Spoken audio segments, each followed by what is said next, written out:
So the negative has brought up many strong and valid points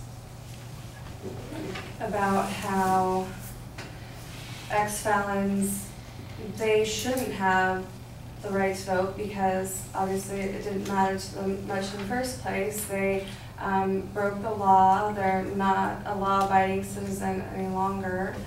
So why should they have these rights? But we, the affirmative, feel that by giving them something, it can make a little bit of a difference. Basically, like they had mentioned, ex-felons are always being judged. They have, sex offender sites online where you can see how close you live with a sex offender. That's good. That's beneficial.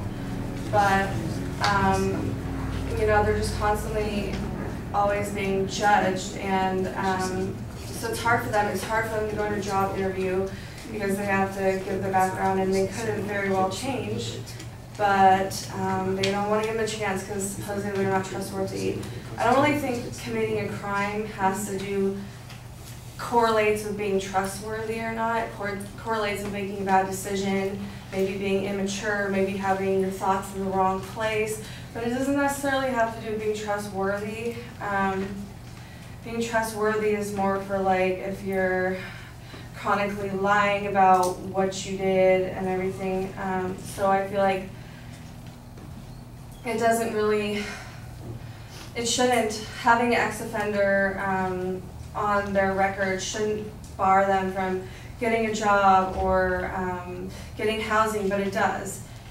And so I feel that with voting, they can't make a terrible decision. You either vote Republican, Democratic, or Independent.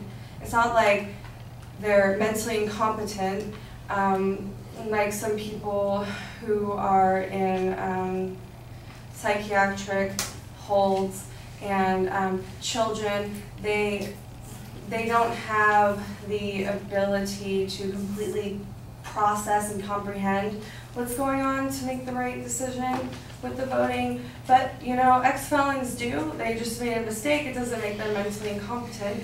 So even though voting rights are given to law-abiding citizens, I feel that if they leave and they are now law-abiding citizens, they've paid their fees and they've finished their sentence, then they should be allowed to vote because that will give them something to make them feel more welcome, since we can't really get over the fact that people are going to be scared to be living around a sex offender or something like that.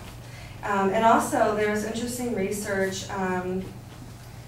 Susan Greenbaum wrote about it for her page online, Al Jazeera America. She wrote that research shows that ex-felon voters tend to be Democrats, and that allowing them to vote would have actually made a difference in the election in 2000. That the studies found that had ex-felons voted in Florida, Al Gore would have actually won the presidency. So we're not talking about felons that are currently in prison. These are people who have gotten out, and they could have changed the entire presidency because it was so close on that instance. The situation in Florida was so close, they would have turned it the other way. Also, a point given by Steve Chapman, a writer for Reason, Free Minds, and the Free Markets, is that we don't permanently strip criminals of freedom of speech or religion, the right not to be subjected to unreasonable searches, or the right against self-incrimination. So why should we strip them of voting? Thank you.